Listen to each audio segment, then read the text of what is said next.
Cine hero Akkineni Naga Chaitanya Samantha విడాకులకి కేటీఆర్ఏ కారణమని తెలంగాణ మంత్రి కొండా సురేఖ చేసిన వ్యాఖ్యలు తీవ్ర దుమారం రేపాయి.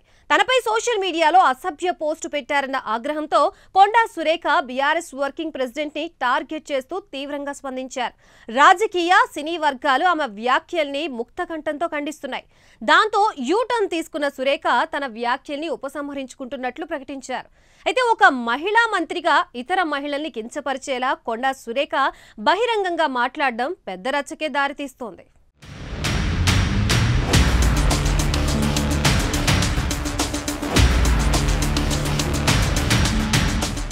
బీఆర్ఎస్ వర్కింగ్ ప్రెసిడెంట్ కేటీఆర్ ను విమర్శించే క్రమంలో సినీ నటులు సమంత, నాగచైతన్య, నాగార్జున పేర్లను ప్రస్తావిస్తూ మంత్రి కొండా సురేఖ చేసిన వ్యాఖ్యలు తీవ్ర దుమారం రేపుతున్నాయి. సురేఖ వ్యాఖ్యలను రాజకీయ సినీ రంగాల ప్రముఖులు తీవ్రస్థాయిలో ఖండిస్తున్నారు. అసలు కొండా సురేఖ, కేటీఆర్ల మధ్య వివాదం ఇటీవల సురేఖ మెదక్ జిల్లా పర్యటనతో మొదలైంది. బీజేపీ నేత, మెదక్ ఎంపీ రఘునందన్ రావు, మంత్రి కొండా సురేఖ ఇటీవల మెదక్ జిల్లాలో ఓ కార్యక్రమంలో పాల్గొన్నారు.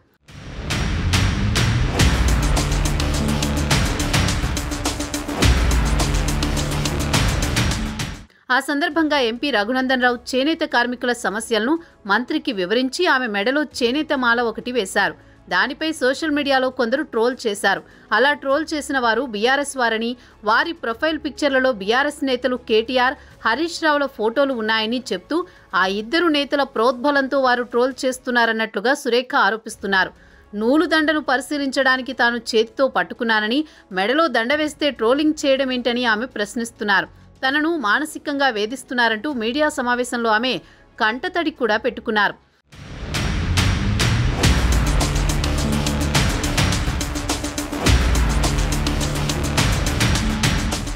కొండా సురేఖ మెడలో దండ వేసిన రఘునందన్ రావు కూడా ఈ ట్రోలింగ్ పై స్పందించారు. ఓ తమ్ముడిగా కొండా సురేఖకు అండగా ఉంటానని, సభ్య సమాజం తలదించుకునేలా ఇలాంటి కామెంట్లు చేయడం తగదని ఆయన పేర్కొన్నారు. ఆ క్రమంలో తనపై బీఆర్ఎస్ ట్రోలింగ్ చేస్తోందని ఆరోపించిన కొండా సురేఖ దీనిపై కేటీఆర్ క్షమాపణ చెప్పాలని డిమాండ్ చేశారు. సురేఖపై దుష్ప్రచారాన్ని మాజీ మంత్రి హరీష్ రావు సైతం ఖండించారు. అయితే దానిపై కేటీఆర్ స్పందించలేదు. ఆ కోపంతో కొండా సురేఖ ఫైర్ అయ్యారు.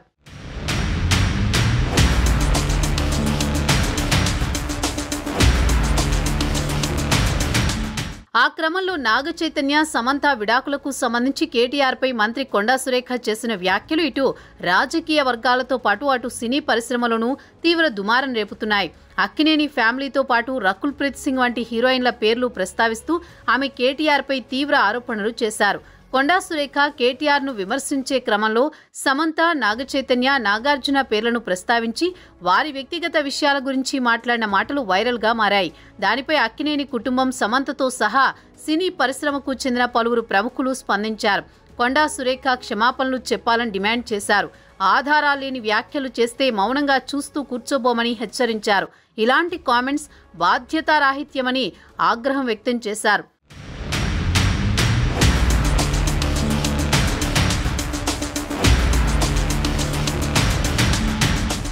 ఆ క్రమంలో పీసీసీ చీఫ్ జోక్యంతో కొండా సురేఖ దుమారంగా మారిన తన వ్యాఖ్యలపై మరోసారి స్పందించారు. కేటీఆర్ తనని కించపరిచేలా మాట్లాడారని, వేదనకు గురై అనుకోకుండా ఓ కుటుంబం గురించి మాట్లాడానన్నారు. ఆ కుటుంబాన్ని తన వ్యాఖ్యలు నొప్పించాయని తెలిసి బాధపడినట్టు చెప్పారు. తాను పడ్డ బాధ వాళ్లు పడకూడదని వ్యాఖ్యలు వెనక్కి తీసుకుంటూ ట్విట్టర్లో పోస్ట్ చేశానని స్పష్టం చేశారు. అయితే కేటీఆర్ విషయంలో మాత్రం వెనక్కి తగ్గేదే లేదని, తప్పనిసరిగా క్షమాపణ చెప్పాల్సిందేనని డిమాండ్ చేశారు.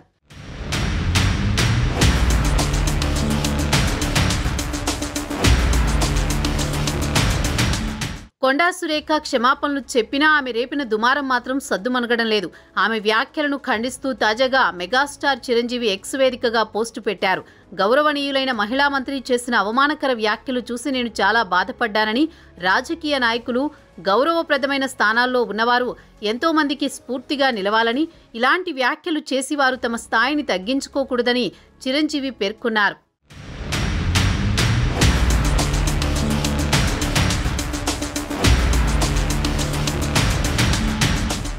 ఒక్క చిరంజీవి ఏంటి, అటు అక్కినేని కుటుంబంతో పాటు యావత్ టాలీవుడ్ అంతా కొండా సురేఖ వ్యాఖ్యలపై భగ్గుమంటోంది.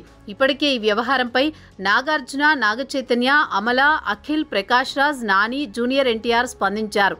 తాజాగా మెగాస్టార్ చిరంజీవితో పాటు విక్టరీ వెంకటేష్, అల్లు అర్జున్, డైరెక్టర్ రామ్ గోపాల్ వర్మ, వరుణ్ తేజ్, లావణ్య త్రిపాఠి, మా అసోసియేషన్ అధ్యక్షుడు మంచు విష్ణు సైతం మంత్రి వ్యాఖ్యలను ఖండించారు. సినీ కుటుంబానికి చెందిన వ్యక్తులను సాఫ్ట్ టార్గెట్ చేసుకోవడం సిగ్గుచేటని అన్నారు.